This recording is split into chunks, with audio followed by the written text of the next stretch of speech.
नमस्कार, आप देख रहे हैं न्यूज 18 और मैं आपके साथ लक्ष्मी। आप देख रहे हैं चुनाव से जुड़ा हुआ सबसे पहला चुनावी बुलेटिन। चुनाव की चाल तो समझिए। लोकसभा चुनाव का शोर तेज हो चुका है। एक तरफ तीसरे चरण के प्रचार में नेताओं ने जोर लगा दिया है, तो दूसरी ओर दूसरे चरण की सीटों पर जनता जनार्दन ने अपना वोट ईवीएम में कैद कर दिया। मोदी ओबीसी आरक्षण और वोट बैंक के मुद्दे पर विपक्ष को घेर रहे हैं, तो विरोधी भी पलटवार करने से नहीं चूक रहे हैं। तो मतलब कि चुनावी चाल तूफानी गति से चली जा रही है। बीजेपी चाल चल रही है, कांग्रेस चाल चल रही है, तो क्षेत्रीय दल भी चाल से कमाल करने की जुगत में है। तो हमारी नजर चुनाव की हर एक चाल पर है, तो चुनाव से जुड़ी हुई हर एक खबर को आपको दिखाएंगे, खबर के अंदर की एक एक चाल को आपको समझाएंगे। बस आप देखते रहिए देश का सबसे पहला समझाने वाला बुलेटिन, चुनाव की चाल तो समझिए।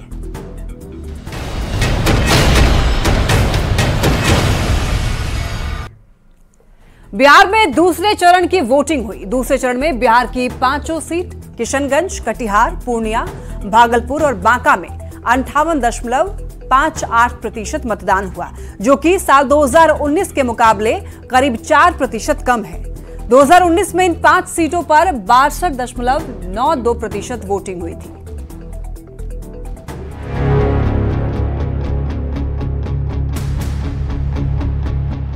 भीषण गर्मी के बावजूद दूसरे चरण की वोटिंग के दौरान मतदान केंद्रों के बाहर वोटर्स की भारी भीड़ दिखी।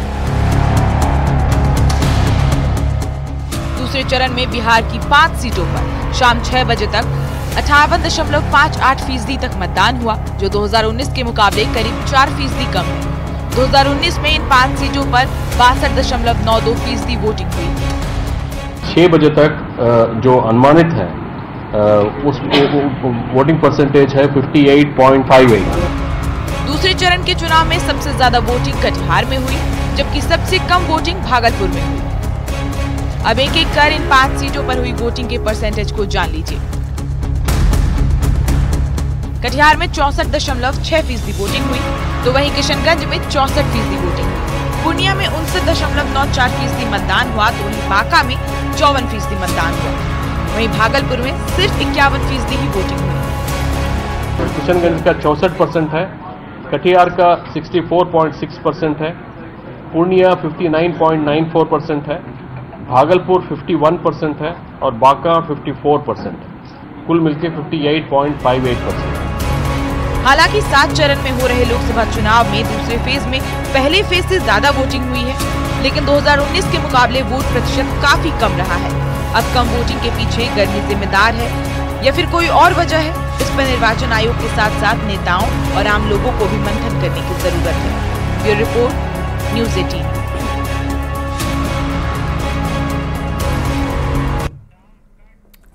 तो अब ये जान लेते हैं कि 2019 के मुकाबले इस बार यानी कि 2024 में इन सीटों पर वोटिंग का प्रतिशत कितना रहा है। तो देखिए, अगर ओवरऑल की बात कर लें तो दूसरे फेज की बात करें अगर, तो यहाँ पर शाम 6 बजे तक 58.58% वोटिंग हुई है। देखिए, दिखा रहे हैं आपको 6 बजे तक का टोटल मतदान 2024 और 2019, ये पिछले लोकसभा चुनाव का है। देखिए 62.92% और इस बार का है 58.58% वोटिंग है। फर्क आप साफ तौर पर देख सकते हैं कि लगभग 4% कम वोटिंग हुई है। देखिए, अब बात कर लेते हैं कटिहार लोकसभा सीट की। तो देखिए 2019 में कटिहार लोकसभा सीट पर 67.6% वोटिंग हुई थी और इस बार 64.6% वोटिंग हुई है। तो यानी कि यहाँ पर भी लगभग 2% का 3% का लगभग फासला रहा है। चलिए अब बात कर लेते हैं किशनगंज लोकसभा सीट की। तो देखिए 2019 में 66.38% और इस बार 64% रहा है। तो फर्क यहाँ भी आप देख सकते हैं, लगभग 2.25% करीब रहा है फर्क यहाँ भी पिछले लोकसभा चुनाव का और इस बार का। जो 6 बजे तक का जो हमारे पास परसेंटेज आई है, तो किशनगंज लोकसभा सीट की अगर बात करें 2019 की, तो 66.38% वोटिंग हुई थी और इस बार कम हुई है। और पूर्णिया की अगर बात की जाए तो पूर्णिया में देखिए 2019 में 65.37% वोटिंग हुई थी और इस बार देखिए 59.94%। तो साफ तौर पर देखिए फासला कितना ज्यादा है। आप देख सकते हैं कि 2019 में 65.37% वोटिंग हुई थी और इस बार देखिए केवल 59.94%, इसको 60 मान लेते हैं। तो आप देख सकते हैं साफ तौर पर कि लगभग 5 ऑन एन एवरेज देखें तो 5% का यहाँ भी फासला जो है वो देखने को मिला है वोटिंग परसेंटेज में। अब बात कर लेते हैं बांका लोकसभा सीट की। तो बांका में देखिए साल 2019 में यहाँ पर 58.6% वोटिंग हुई और 2024 यानी कि इस बार की अगर बात की जाए तो 54%। तो यहाँ पर भी देखिए लगभग 4% का फर्क है। तो इस बार का जो मतदान 6 बजे तक जो हमारे पास आंकड़े आए उसके हिसाब से 54% वोटिंग हुई और 2019 में 58.6% वोटिंग हुई थी। अब बात कर लेते हैं भागलपुर लोकसभा सीट की। तो भागलपुर के जो हमारे पास आंकड़े आए हैं देखिए 51% इस बार का 6 बजे तक जो हमारे पास आई वोटिंग परसेंटेज। और पिछले लोकसभा चुनाव की अगर बात करें तो 2019 में 57.16% वोटिंग हुई थी। तो आपको हमने बताया अलग अलग जो 5 लोकसभा सीटों पर आज मतदान हुए, लोकसभा के दूसरे चरण की वोटिंग खत्म हो गई और ऐसे में अब आपको ये समझना जरूरी हो जाएगा कि आखिर वो क्या क्या वजह हो सकती है जिनकी वजह से दूसरे फेज में कम वोटिंग हुई है। तो देखिए बिहार में इस समय भीषण गर्मी पड़ रही है, शादी का सीजन भी है, ये भी एक कम वोटिंग होने का बड़ा कारण हो सकता है। तो इस क्षेत्र में लोगों का पलायन भी एक बड़ी वजह है क्योंकि नौकरी की तलाश में इस एरिया के जो लोग हैं वो काफी संख्या में बाहर रहते हैं और इसी वजह से कई लोग वोट करने के लिए नहीं भी आए। दूसरे फेज की ज्यादातर सीटों पर मुसलमान मतदाता जो हैं वो ज्यादा बताए जा रहे हैं। 2019 में ज्यादा वोटिंग की वजह चुनाव से पहले पाकिस्तान पर एयर स्ट्राइक हुआ था, लोगों के बीच राष्ट्रवाद के नाम पर गजब का जोश देखने को मिल रहा था। एयर स्ट्राइक की वजह से पीएम मोदी की पॉपुलैरिटी जो थी वो चरम पर थी और 2024 में एयर स्ट्राइक जैसा कोई मुद्दा अभी तक चुनाव में इस बार नहीं आया। वैसे कम वोटिंग की और भी कई वजह हैं, जैसे कि लोगों में वोटिंग को लेकर के जागरूकता का अभाव है, लेकिन ये कुछ ऐसी वजह हैं जिनका ज्यादा प्रभाव हो सकता है। हालांकि मौसम की वजह से कई लोग जो है वो वोट देने के लिए नहीं पहुंचे। बढ़ते आगे, दूसरे फेज के लिए बिहार में 5 सीटों पर वोटिंग हुई, 5 ही सीटों पर शांतिपूर्ण मतदान संपन्न हो गया। वोटिंग के दौरान तरह तरह के रंग देखने को मिले, आप भी देखिए।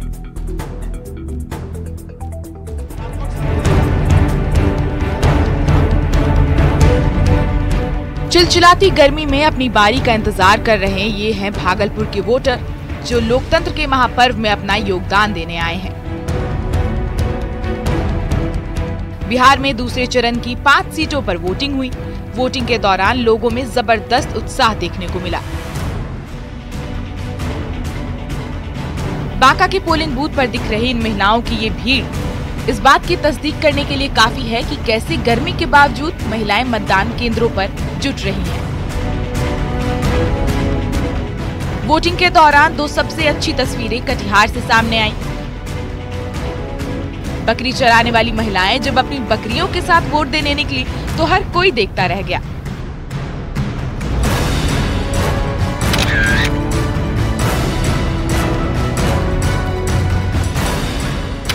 ऐसे ही नजर खींचने वाली एक दूसरी तस्वीर भी कटिहार से सामने आई, जहां शादी के तुरंत बाद नई नवेली दुल्हन अपने पति के साथ वोट करने पहुंच गई।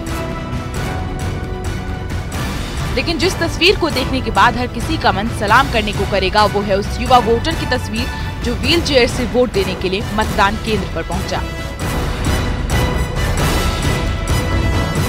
मतलब क्या बुजुर्ग, क्या महिलाएं, क्या बच्चे और क्या दिव्यांग, सब ने वोटिंग में बढ़ चढ़ कर हिस्सा लिया और लोकतंत्र को मजबूत करने में अपना योगदान दिया। इन 5 सीटों के वोटर्स ने अपना फैसला ईवीएम में कैद कर दिया है।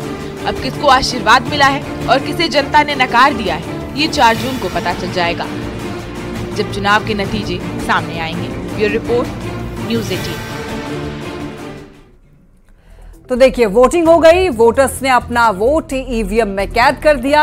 लेकिन दूसरे फेज की जिन 5 सीटों पर चुनाव हुए हैं उस दूसरे फेज के चुनावी संग्राम को जरा आप समझिए।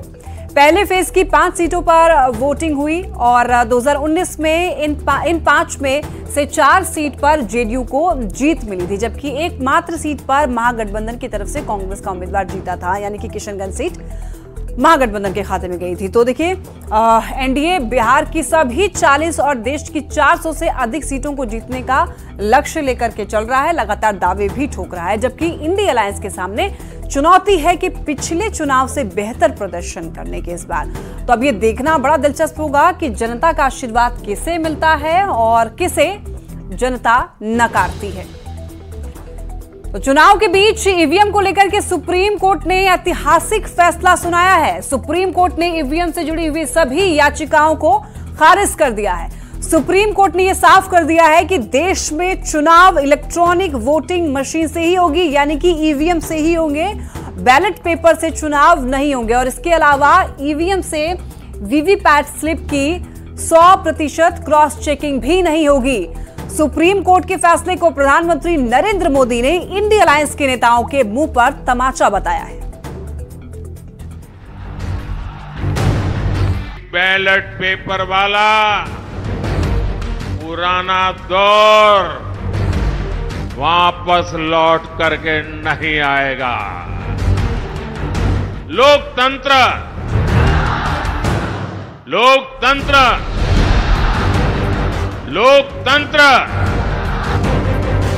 देश में ईवीएम से ही चुनाव होंगे, बैलेट पेपर वाला युग नहीं लौटेगा। ये बात शुक्रवार को सुप्रीम कोर्ट ने साफ कर दी। सुप्रीम कोर्ट ने बैलेट पेपर से चुनाव करवाने और वीवीपैट के साथ 100% मिलान करने की मांग वाली सभी याचिकाओं को खारिज कर दिया है। हालांकि सुप्रीम कोर्ट ने 2 निर्देश भी दिए हैं। पहला, ईवीएम 45 दिनों तक सुरक्षित रहेगी और दूसरा ये कि अगर नतीजों के बाद 7 दिनों के भीतर शिकायत की जाती है तो जांच कराई जाएगी। सुप्रीम कोर्ट से इस फैसले से चुनाव आयोग को तो राहत मिली ही, प्रधानमंत्री नरेंद्र मोदी को इंडिया अलायंस पर हमला बोलने का बड़ा मौका मिल गया है। आज सुप्रीम कोर्ट ने अभी 1-2 घंटे पहले ही मतपेटियों को लूटने का इरादा रखने वालों को ऐसा गहरा झटका दिया है कि उनके सारे सपने चूर चूर हो गए हैं। प्रधानमंत्री नरेंद्र मोदी ने बिहार के अररिया में जनसभा को संबोधित करते हुए लोगों को याद दिलाया कि कैसे पहले जब बैलेट पेपर से चुनाव होते थे तो बूथ लूट लिया जाता था। ये वो लोग हैं जिन्होंने दशकों तक बैलेट पेपर के बहाने लोगों का, गरीबों का अधिकार छीना। पोलिंग बूथ लूट लिए जाते थे, बैलेट पेपर लूट लिए जाते थे। प्रधानमंत्री ने कहा कि सुप्रीम कोर्ट का ये फैसला ऐसे लोगों के मुंह पर तमाचा है जो ईवीएम को बदनाम करने में लगे थे। सुप्रीम कोर्ट ने ऐसा करारा तमाचा मारा है, ये अब मुंह ऊंची करके देख नहीं पाएंगे जी। दूसरे चरण के मतदान के दौरान ही सुप्रीम कोर्ट का एक अहम फैसला आया है। इस फैसले से चुनाव के बीच इलेक्शन कमीशन को बड़ी राहत मिली है। साथ में वैसे लोगों को करारा झटका लगा है जो हर चुनाव के पहले ईवीएम की विश्वसनीयता पर सवाल खड़े कर दिया करते हैं। न्यूज़ 18 के लिए अररिया से सतीश कुमार के साथ ब्यूरो रिपोर्ट। अब आप ईवीएम पर सुप्रीम आदेश को समझिए। देखिए, भारत में ईवीएम से चुनाव होते हैं। पहले चुनाव बैलेट पेपर के माध्यम से होता था, जो कि काफी कठिन प्रोसेस था। यहां तक कि बूथ लूट लिए जाते थे, अहिंसा की घटनाएं भी होती थी और यही वजह है कि अब बैलेट की जगह ईवीएम से चुनाव का फैसला हुआ है। लेकिन कई चुनाव से ईवीएम चर्चा में है। जब जो पार्टी चुनाव हार जाती है वो ईवीएम में गड़बड़ी का आरोप लगा देती है। इसी को लेकर के सुप्रीम कोर्ट में कई याचिकाएं दायर की गई थी और मांग की गई थी कि ईवीएम से वीवीपैट स्लिप की 100% क्रॉस चेकिंग कराई जाए। लेकिन सुप्रीम कोर्ट ने इससे जुड़ी सभी याचिकाओं को खारिज कर दिया है। तो हालांकि सुप्रीम कोर्ट ने 2 निर्देश भी दिए हैं कि ईवीएम 45 दिनों तक सुरक्षित रहेगी और दूसरा ये कि अगर नतीजों के बाद 7 दिनों के भीतर शिकायत की जाती है तो जांच कराई जाएगी। चलिए बढ़ते हैं अब खबरों में आगे। देखिए, प्रधानमंत्री नरेंद्र मोदी ने एक बार फिर कांग्रेस और इंडिया अलायंस पर ओबीसी का हक छीनने की साजिश का आरोप लगाया। पीएम ने बिहार के अररिया में जनसभा को संबोधित करते हुए कहा है कि कांग्रेस बैकडोर से ओबीसी का हक अपने वोट बैंक को देना चाहती है, लेकिन जब तक मोदी है तब तक ये संभव नहीं है। कांग्रेस की लूट जिंदगी के साथ भी, जिंदगी के बाद भी। हम अररिया लोकसभा के समस्त जनता का आपका मिलकर हार्दिक अभिनंदन करते हैं। एक तरफ दूसरे चरण की वोटिंग चल रही थी, दूसरी ओर प्रधानमंत्री नरेंद्र मोदी बिहार में गर्जना कर रहे थे। अररिया और मुंगेर में 2 जनसभा के जरिए पीएम ने एक बार फिर कांग्रेस पर करारा प्रहार किया। इंडी गठबंधन वालों का मकसद है देश के लोगों से छीनना, उन्हें तरसा कर रखना और खुद की तिजोरी भरना। जैसे कांग्रेस हो या आरजेडी। नरेंद्र मोदी ने एक बार कांग्रेस पर ओबीसी का हक छीनकर अपने वोट बैंक को देने की साजिश का आरोप लगाया। आज इनकी नजर ओबीसी के हक पर है, कल कांग्रेस आरजेडी इसी तरीके से एसटी एससी का हक भी छीनने का पाप करेगी। माला पहनाकर नरेंद्र मोदी ने कांग्रेस के कर्नाटक मॉडल का जिक्र करते हुए बताया कि कैसे कांग्रेस ने मुसलमानों को ओबीसी में शामिल कर ओबीसी वर्ग के 27% आरक्षण में सेंधमारी की। ओबीसी समाज की आंख में धूल झोंक करके पर्दे के पीछे उन्होंने खेल खिलाए। उन्होंने क्या किया, रातों रात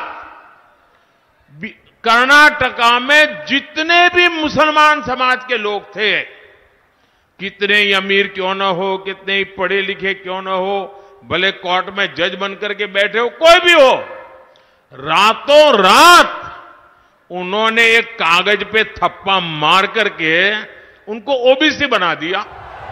नरेंद्र मोदी ने बिहार की धरती से पूर्व प्रधानमंत्री मनमोहन सिंह के उस बयान का जिक्र किया जिसमें मनमोहन सिंह ने कहा था कि देश के संसाधन का पहला हक मुसलमानों का है। पीएम ने कहा कि लेकिन आज कांग्रेस वाले झूठ बोलते हैं कि मनमोहन सिंह ने ऐसा कुछ कहा ही नहीं। डॉक्टर मनमोहन सिंह जी का एक और पुराना वीडियो सामने आया है जिसमें फिर से वो वही कह रहे हैं कि देश के संसाधनों पर पहला हक मुसलमानों का है। पहले चरण में जहां मटन, मछली, मुगल जैसे मुद्दे सबसे अधिक चर्चा में थे, तो दूसरे चरण के चुनाव में संपत्ति के बंटवारे का मुद्दा, विरासत टैक्स और कर्नाटक में मुस्लिम आरक्षण का मुद्दा हावी रहा, जो तीसरे चरण में बरकरार है। पिछले 4 से 5 दिनों में प्रधानमंत्री मोदी ने चुनावी पिच पूरी तरह बदल दी है। सवाल है कि क्या प्रधानमंत्री ने पूरी चुनाव लड़ाई को ही बदल दिया है, जिसमें कांग्रेस उलझ कर रह गई है। मुस्लिम लीग की सोच का ही प्रतिबिंब है। न्यूज़ 18 के लिए अररिया से संतोष और मुंगेर से अरुण शर्मा की रिपोर्ट। और इसी के साथ इस बुलेटिन में फिलहाल के लिए इतना ही। खबरें लगातार जारी है, आप देखते रहिए न्यूज़ 18।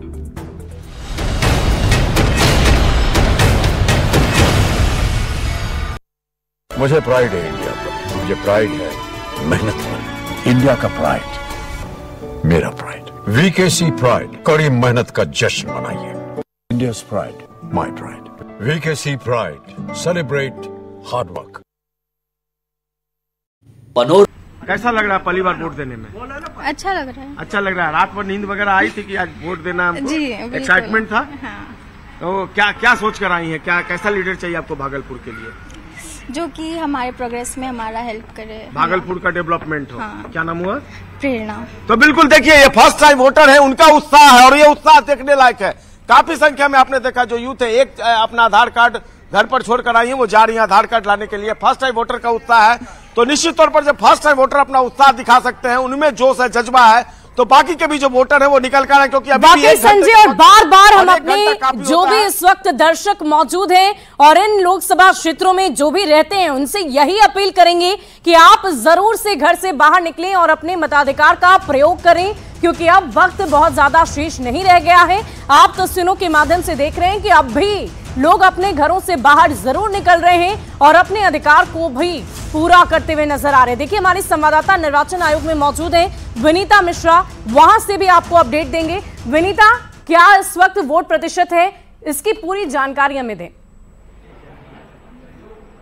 शुभी, हालांकि अभी तक जो वोटिंग प्रतिशत है वो 3 बजे का ही अब तक आ पाया है। हर 2 घंटे पर आयोग की तरफ से वोटिंग प्रतिशत दिया जा रहा है। 5 बजे वाला भी जो वोटिंग है वो काउंट किया जा रहा है कि आखिर 5 बजे तक बिहार की जो 5 सीटों पर चुनाव के मद्देनजर वोट डाले जा रहे हैं कितना हुआ है। थोड़ी देर में 5 बजे का भी जो वोटिंग प्रतिशत है वो सामने आ जाएगा। हालांकि 3 बजे की जो वोटिंग प्रतिशत है अगर उसकी हम बात करें तो अब तक बिहार की 5 सीटों पर जो मतदान हो रहे हैं 44%, 2-4% अब तक वोटिंग हुई है। उम्मीद है कि अंतिम समय में अधिक से अधिक वोटिंग होगी और 2019 के मुकाबले 2024 में वोटिंग प्रतिशत ज्यादा हो सकती है। विनीता, आप लगातार मुख्य निर्वाचन पदाधिकारी के कार्यालय में मौजूद हैं और वहां से लगातार हमें अपडेट दे रही हैं, क्योंकि इस बार के वोट प्रतिशत की हम बात करें पहले फेज से दूसरे फेज को अगर हम कंपेयर करें तो क्या ये हम उम्मीद कर सकते हैं कि इस बार वोट प्रतिशत थोड़ा बढ़ा होगा, उसमें बढ़ोतरी हुई होगी? बिल्कुल शुभी, जो निर्वाचन पदाधिकारी हैं उन्होंने साफ तौर पे कहा है कि जिस तरीके से जो वोटिंग प्रतिशत का जो रेशियो है वो उम्मीद जताई जा रही है कि 2019 की तुलना में जो 2024 का वोटिंग प्रतिशत होगा दूसरे चरण के तहत वो ज्यादा होगा, क्योंकि जो 3 बजे का वोटिंग प्रतिशत अब तक सामने आया है 44.24%, उससे संभावना जताई जा रही है कि 19 के मुकाबले इन 5 सीटों पर वाकई विनीता, हम भी यही उम्मीद करते हैं अपने मतदाताओं से, अपने दर्शकों से कि वो घरों से बाहर जरूर निकलेंगे, अपने अधिकार का निर्वहन जरूर करेंगे, अपने मताधिकार का प्रयोग जरूर करेंगे। तो और भी अपडेट आपसे लेंगे, क्योंकि अभी अभी आपने बताया कि 5 बजे का जो वोट प्रतिशत है उसे अभी काउंट किया जा रहा है। इस वक्त अपनी सहयोगी लक्ष्मी का मैं रुख करती हूँ, कुछ बड़ी जानकारी आप तक पहुंचाएंगे।